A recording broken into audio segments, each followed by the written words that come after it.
గీతాంజలి తర్వాత మళ్ళీ అలాంటి కథ వస్తేనే, మళ్ళీ ఒక హిట్ కథ వస్తేనే చేద్దామని మొండిగా కూర్చున్నాను. ఒక టాక్ ఏంటంటే డైరెక్షన్లో కూడా మీరు వేలు పెట్టారు అని. ఇష్టమైన హీరో ఎవరండి ఇండస్ట్రీలో? బాగా ఇష్టమైన హీరో?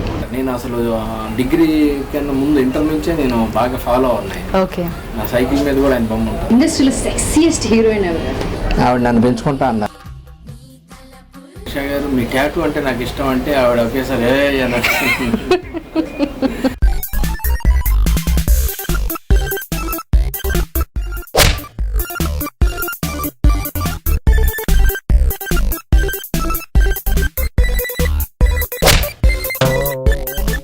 సినిమా ప్రమోషన్స్ కోసమే నేను 3 సినిమాలు వదిలేసాను. నాకు కళ్ళు తెరిపించారు శివాజీ, ఈ టీం శివరాజ్ కనుమూరి అంటే. అదేంటంటే యాక్చువల్గా నేను నాకు టీ చెప్పు, నాకు బూస్ట్.